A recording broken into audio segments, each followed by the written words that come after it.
साथियों नमस्कार। Stray dogs का मुद्दा तो बहुत ही गंभीर है, आप लोगों ने इसके बारे में सुना होगा। सुप्रीम कोर्ट ने एक बड़ा डिसीजन दिया है। सुप्रीम कोर्ट की 3 सदस्यीय जो बेंच है, विक्रम नाथ और संदीप मेहता और एनवी अंजारिया जो हमारे जजेस हैं, इन्होंने कहा कि भाई अगर स्ट्रे डॉग्स किसी को बाइट करने जा रहा है तो हम उसकी मूड का अंदाज़ा नहीं लगा सकते कि वो कब मूड में आएगा, किसको काटना है किसको नहीं काटना है, और सुबह में उसका बिहेवियर किस तरीके का रहेगा, किस साइकिल का चेस करेगा, किसके पीछे जाएगा। तो इसलिए ये बहुत ज़रूरी है कि prevention is better than cure.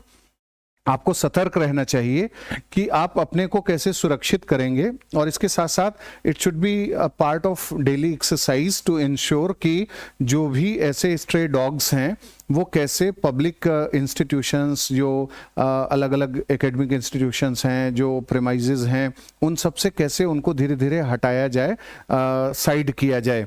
और इसमें इसको लेकर के बहुत जो एनिमल राइट एक्टिविस्ट्स हैं वो भी बात उठा रहे हैं कि भाई सुप्रीम कोर्ट को बहुत ही संतुलित तरीके से डिसीजन इसमें देना होगा कि जो एनिमल बर्थ कंट्रोल रूल्स यानी एबीसी रूल्स 2023 में बनाया गया था under prevention to the prevention of animal cruelty act जो 1960 है, उसके तहत, तो ऐसी स्थिति में ये देखना जरूरी है कि क्या उसको जो है बर्थ देने का अधिकार देना चाहिए या उसे शेल्टर या उसका स्टरलाइजेशन करना चाहिए। क्योंकि आजकल एक कॉन्सेप्ट ये भी चल रहा है कि कोई जीव जंतु अगर बहुत ज़्यादा खतरनाक हो तो उसको जो है आप फोर्स्ड स्टरलाइजेशन कर सकते हैं ताकि उसकी संतति आगे न हो पाए। जैसे मॉस्किटो के बारे में बीच में ये हुआ था कि डेंगू और मलेरिया, बहुत सी ऐसी बीमारियां हैं जिनको मॉस्किटोज बढ़ाते हैं, तो जीनोम एडिटिंग टेक्नोलॉजी के माध्यम से उनकी संतति को रोकने का प्रावधान कर दिया जाए।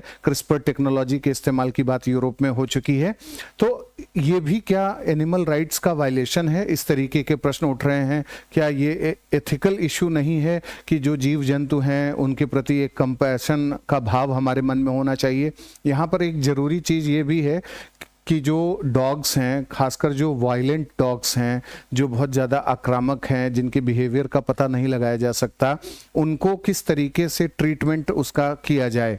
क्योंकि एक होता है डोमेस्टिकेटेड, एक पेट जो एनिमल्स होते हैं उनके प्रति तो कोई समस्या नहीं है, लेकिन कई ऐसे जो है स्ट्रे डॉग्स हैं या और भी ऐसे जीव जंतु हैं जिसका खतरा हो सकता है। अक्सर आप देखते हैं कि कोई भी व्यक्ति अगर साइकिल लेकर के या फिर बाइसिकल, जो वो है 2 व्हीलर गाड़ियां हैं, उसको लेकर के जा रहा है तो कुत्ते उसके पीछे दौड़ने लगते हैं।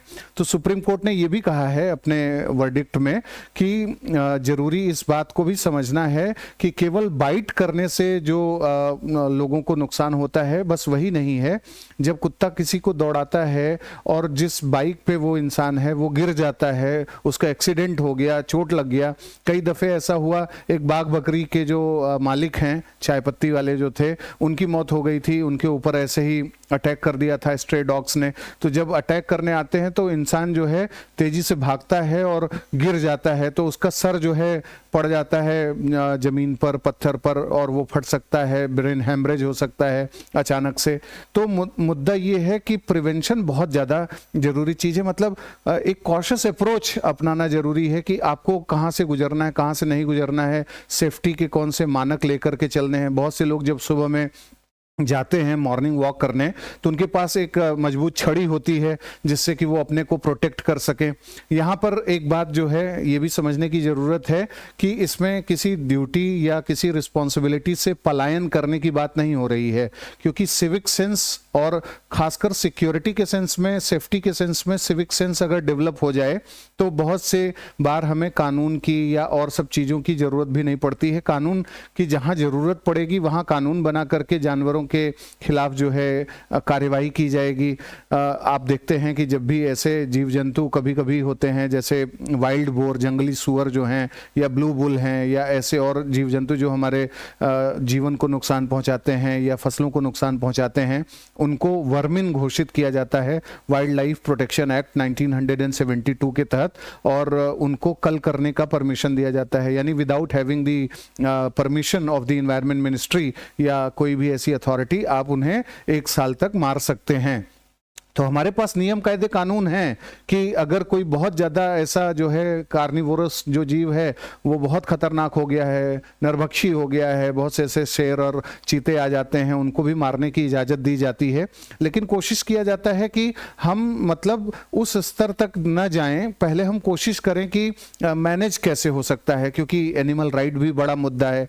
एक महत्वपूर्ण बात यहाँ पर यह भी देखी जा सकती है कि हम जो है इसको थोड़ा सा यूथनेशिया से देख करके चल सकते हैं। यूथनेशिया का जो कॉन्सेप्ट है, आप देखिए कि पैसिव यूथनेशिया को अलाउ किया गया है, एक्टिव यूथनेशिया को अलाउ नहीं किया गया है।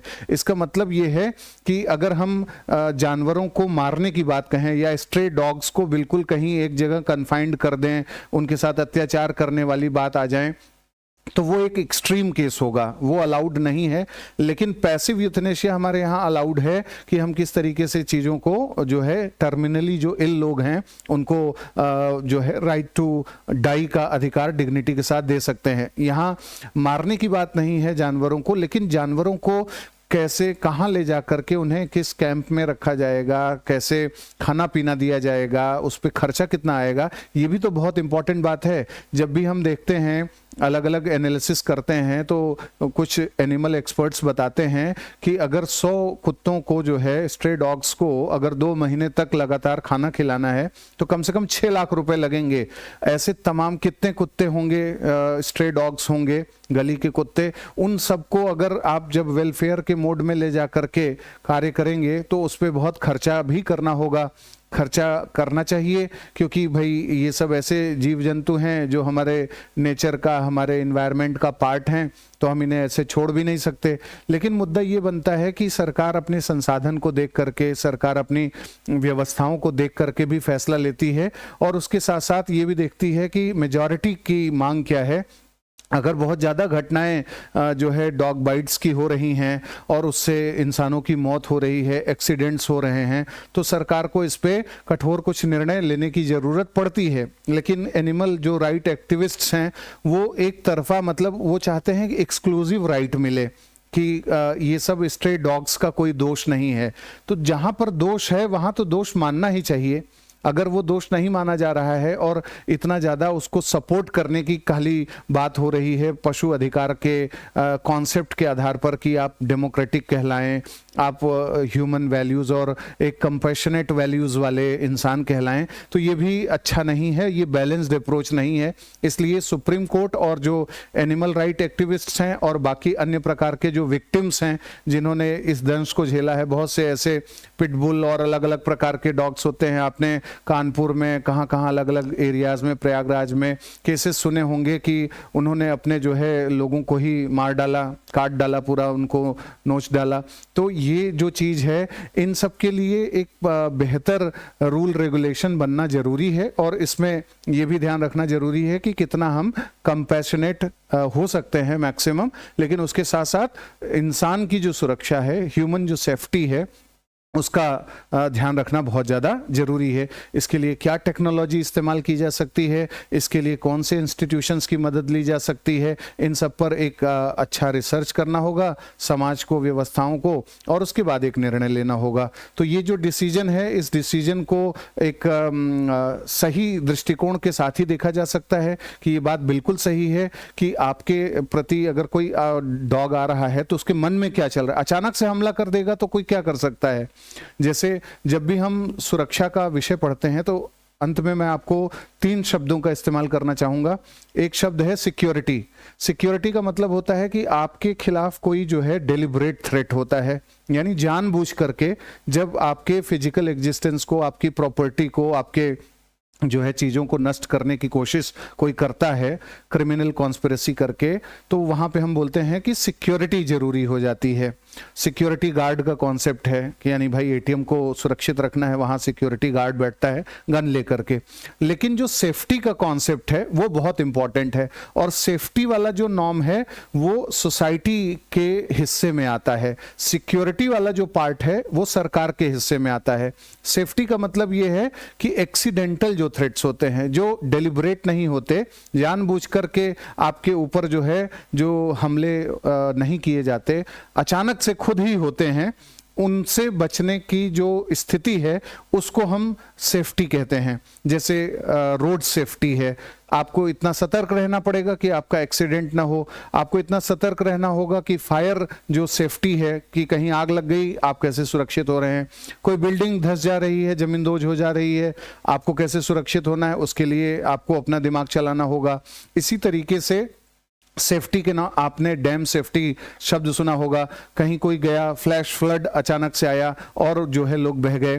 तो सेफ्टी का जो कॉन्सेप्ट है ये बहुत ज़्यादा इंपॉर्टेंट इसलिए हो जाता है कि व्यक्ति को अपनी फिक्र करनी जरूरी है। व्यक्ति एकदम लीनियंट अप्रोच नहीं रख सकता कि हमारे सामने जो जो समस्याएं हैं हर समय सरकार ही आकर के बचाएगी, हमें कुत्तों से भी बचाएगी, हमें आग से भी बचाएगी, हमें हर तरीके के खतरों से बचाएगी।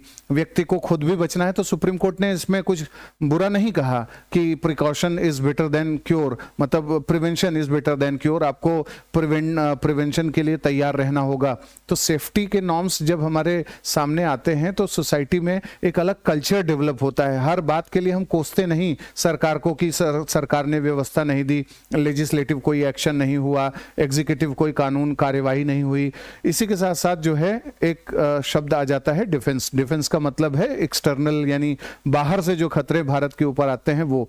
तो सेफ्टी, सिक्योरिटी और डिफेंस के कॉन्सेप्ट के आधार पर हम इस बात को समझ सकते हैं कि सुप्रीम कोर्ट ने क्या सोच करके ये बात बोला होगा कि आपको सेफ्टी नॉर्म्स को अपने लिए खुद से डिवाइस करना है। धन्यवाद। अगले किसी प्रोग्राम में फिर से मिलेंगे।